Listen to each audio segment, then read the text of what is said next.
All right, guys, I'm not even gonna try to like hype this one up. I'm just gonna say it, Exo Squad. This right here is a video I've wanted to do for a long time because this is one of my all-time favorite toy lines, kind of an underrated toy line, and I just couldn't wait to talk about it. So yeah, let's get on into some Exo Squad.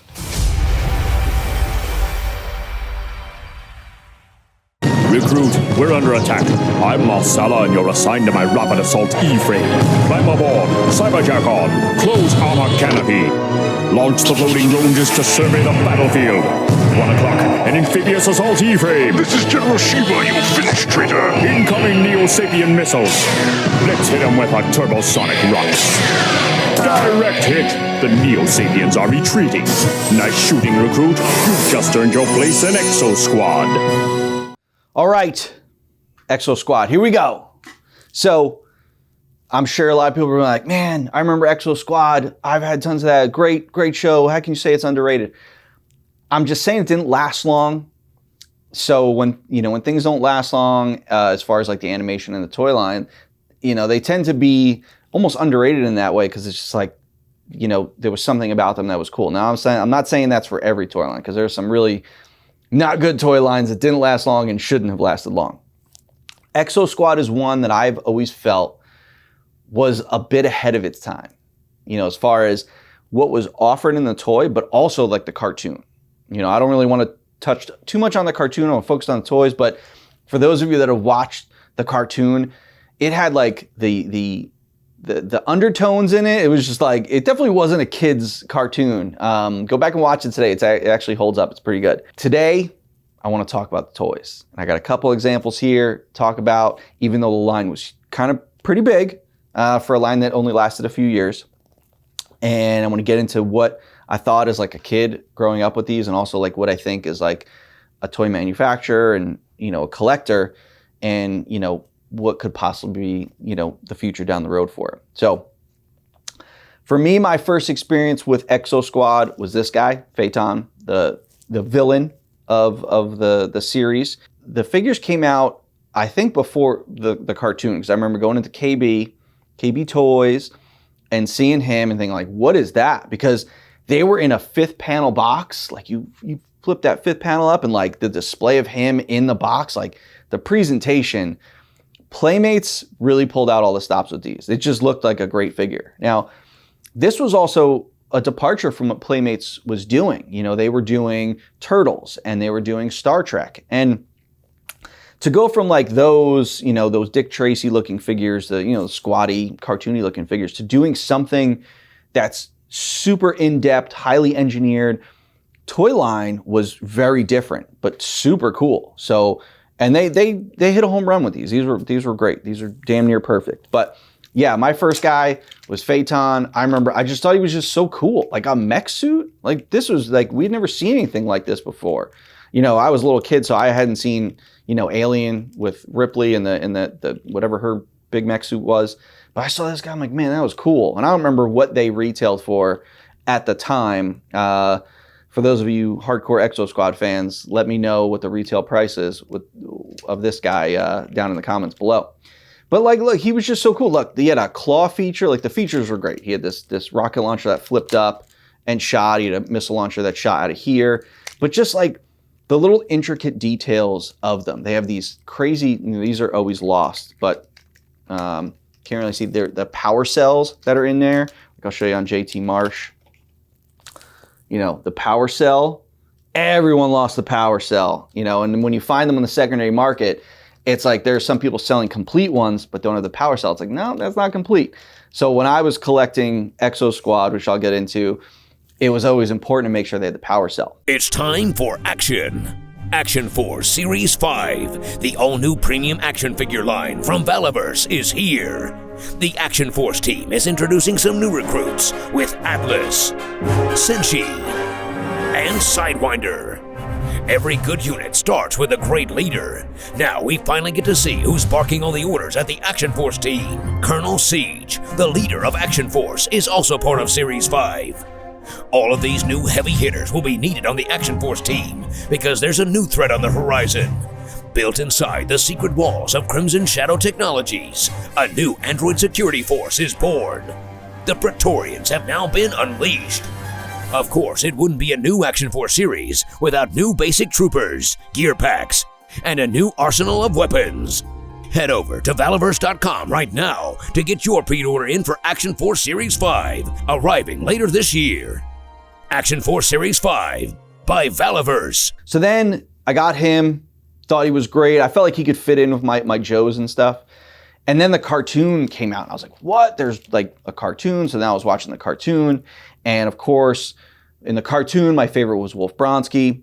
But I remember his E-frame was it was part of like series 2 or something like that. It wasn't part of the original series. I think the original series was Phaeton, JT Marsh, Alec DeLeon, and I think Sean Napier, the police guy. And then I had to like wait, and I got Wolf Bronsky later on. But, you know, they came out like hard. Like, you got to think, even just these 3 alone, that's all new tooling. You know, and then it's a figure, and the figure's got a lot of articulation very similar to G.I. Joe, even though the figures are smaller. But so many moving parts, so many pieces, a ton of, they came with sticker sheets, a lot of label sheets, and as a kid, I always loved putting like the decals on. And it's like once you put them on, they look great. They came with like these labels that looked like cracks in the windshield and stuff like that to show battle damage, which I thought was a really, really cool touch. But like, again, things down to like the little power cell, you know, and then the figures in the cockpit, they have like, in the cartoon, when they jumped into the E-frame, it connected to a port in the back of their head, and that's how they were able to like control the E-frame. They had that on the toy, like, and you plugged it into a hole in the back of the figure's head.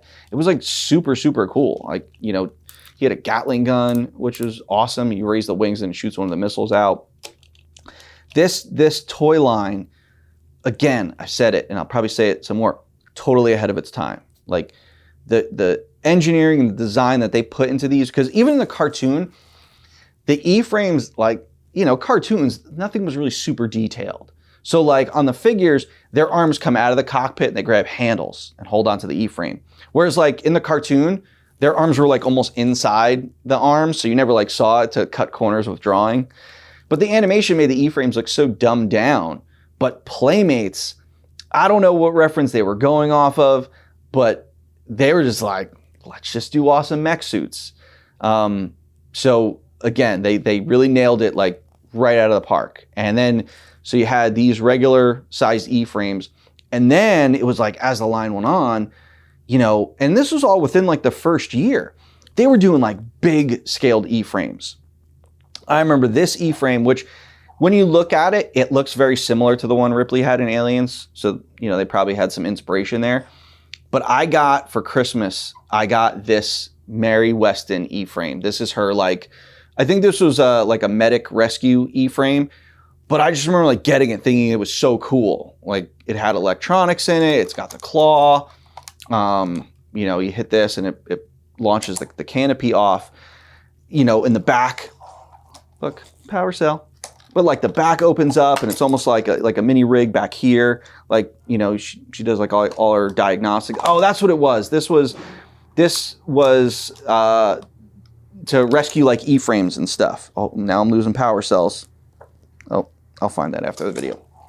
But, you know, this was cool, man. You know, I got her and Wolf Bronsky for Christmas that year. Man, that was a great Christmas.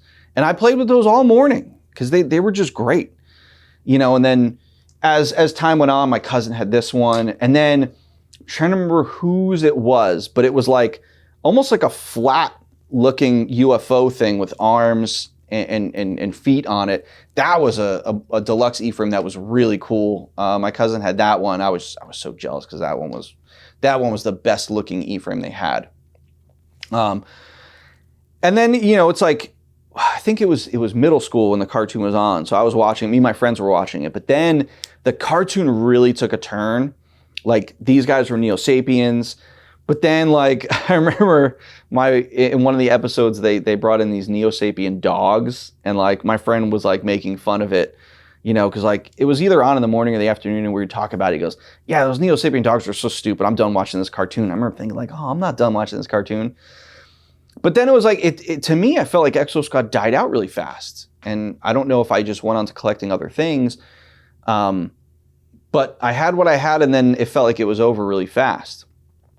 But when I went back years later as a collector and looked at the depth of the line, they did a ton of stuff. And they were doing much different E-frames, but you can tell they started to cut back on costs. The E-frames weren't as in-depth as some of the first and second series ones. I mean, Wolf Bronsky was in this Medieval Knight one that was really cool. But you could tell they were just cutting back a little bit. And then I started to learn that maybe this was due to like the series kind of taking a downturn, but they teamed up Exo Squad with Robotech. Recruit, Cyberjack on. This is Chaos Takagi. Yeehaw! The cavalry has arrived. Nara Burns and Rita Torres and their attack E-frames. Watch out, it's Draconis. That's the way, Nara. Give him a taste of your twin turbo missiles. Yeah, Rita, show him your wrist sights. Keep up the pressure.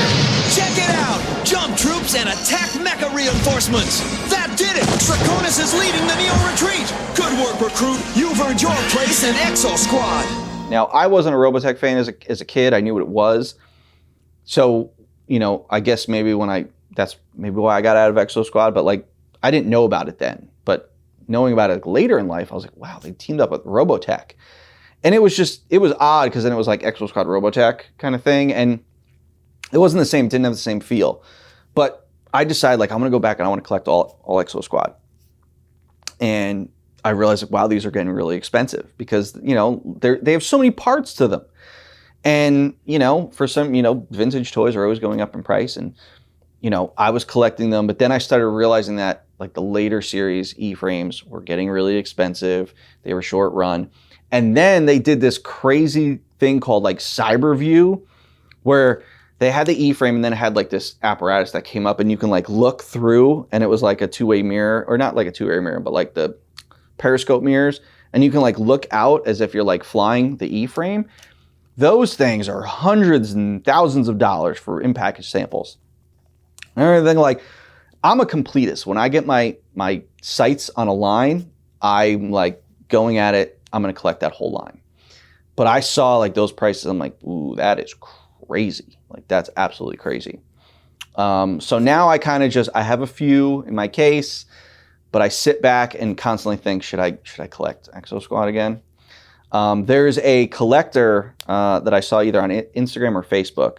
They have like the quintessential Exo Squad collection. They have every version, every box version, because what they did was they had like these guys, the first series came with the flip up fifth panel box. But then they removed that fifth panel and it was just the window box.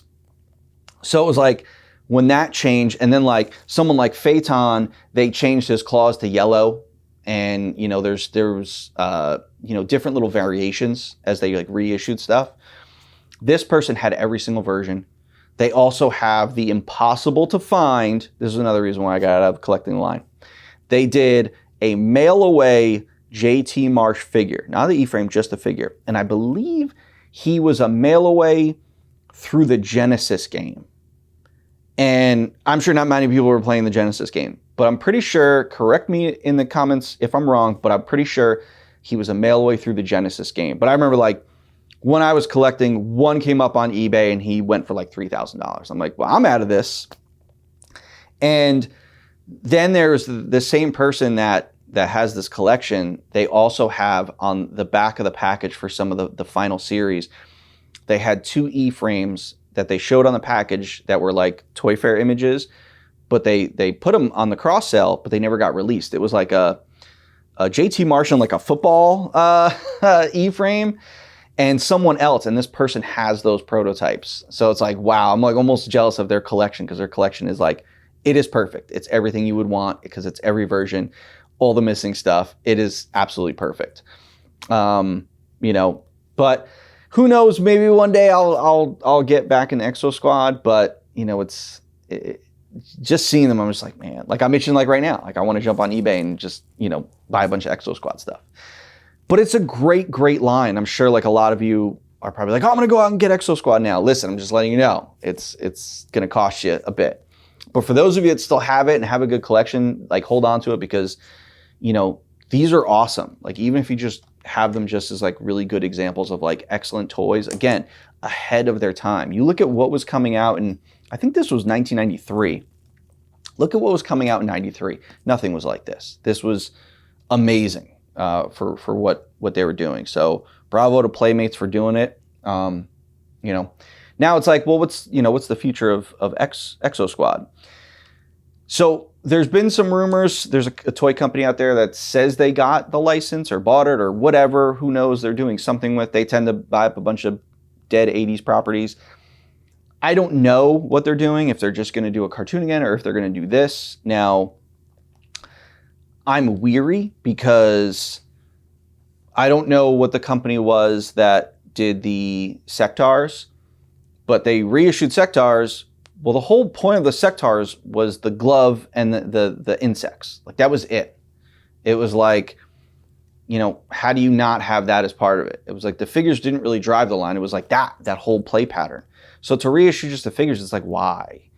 You know, and then, you know, Biker Mice from Mars, you know, first came out, but they didn't come out with their bikes. They got to the bikes, but to me, it's like, those should have been with them from day one. It can't be like, well, let's see how the figures do, and then we'll do the bikes. No. Like, that's part of it. It's like doing a Michael Knight figure and not doing kit. Like, why would you do that?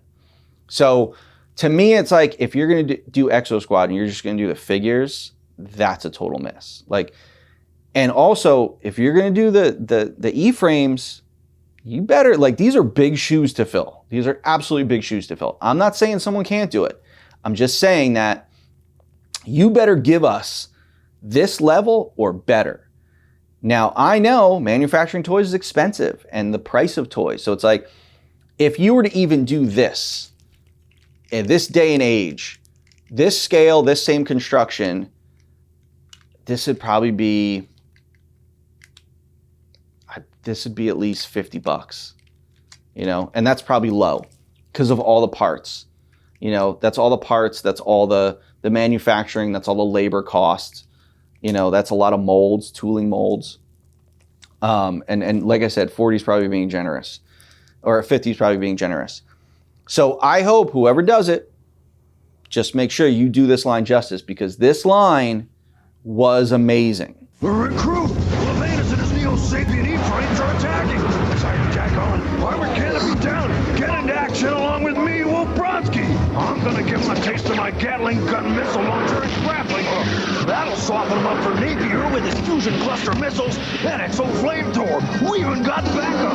It's madly blasting away! They're turning tail and heading home! Outgunned and outclassed again! Looking for more excitement? The Exo Squad video game is coming soon. I remember reaching out to the guy who created Exo Squad a few years ago. And he was telling me, you know, because I wanted to license it. I was looking at, what do I want? I loved Exo Squad. But to me, it's like, I didn't want to do this. I had thoughts of bringing Exo Squad into Action Force, and like that's their mech suit division. But, you know, he said, oh, we're working on a reboot. But he was working on the reboot for like 4 years or probably longer. But like I said, then I heard rumblings of another company having it now. So who knows? We're just going to have to sit back and wait. But again, I hope whoever gets it does a good job with it, because, again, big shoes to fill. It would be awesome if, and you know, the company that has rumored to have it, they do their own toys. So it's not like they're going to go back to Playmates and let Playmates do it. I just look at it as like, if I ever like bought the Exo Squad like license, or if I, you know, bought like the IP, like I would go back to Playmates and be like, let's do this again, you know, because this is, you know, this is awesome. I know we like bigger scale things now, so it's like, I don't know if us as collectors would get behind this scale again, but I don't know, maybe. You know, these tools probably don't exist anymore. I know that there was, I'm trying to remember if I remember the name. So Playmates had put out a line, something like Cyber Force or something like that. Basically, it was the Exo Squad tooling, but just something different. It was basically like a KB brand, just toy line, but it was Playmates, because Playmates had the tooling. but they did it in all different colors and they did different figures. So they did Wolf Bronski's E-frame. It was like gray or something, but not Wolf Bronski figure. They did someone, a generic figure. And you can find them. Like, I think they definitely did Phaeton. He was like light gray with some red accents. They did a bunch of E-frames that, you know, Playmates did. So I wonder how that worked with like who owned Exo Squad. Like, because Playmates was able to use the tooling, even though those were Exo Squad designs. But again, that was a Wild West back in the 90s. Everyone was doing everything. You know, I talked about a Kenner Superpowers Batman being on the back of a Toy Biz Batman package. So, you know, things were crazy. But I'd love to know like what that was all about then. But someone in the comments is going to say what that line is. I believe I have one or two of them in package. It was just interesting seeing them just reuse tooling from this line to just make some generic line. It was pretty interesting. But I think that's all I got on Exo Squad. I mean, I could just sit here and rave about Exo Squad forever. I just think it's such a great line. It had great characters. You know, everyone was different. Like, you look, it's just the color balance of everything. You know, everything was unique. You know, everything was different. You know, so again, I hope Exo Squad comes back, but I hope it comes back in a good way. So, hope you guys enjoyed this Exo Squad video. Can't wait to read all your comments about what you guys thought of Exo Squad, because I'm sure there's going to be a lot of you guys that are like, yes, I loved Exo Squad. But hopefully this, you know, renewed, you know, some of your love for Exo Squad, some of you that maybe collected this as a kid and was like, oh yeah, I remember watching that. Oh, it's such a great line. Like, I love kind of hearing those stories, you know, because we're all like-minded individuals. So thanks for tuning in to this video. Check out our other videos. We're going to be talking about tons of other cool toy lines. Yeah. That's all I got for Exo Squad. So thanks for stopping by, guys, and see you on the next one.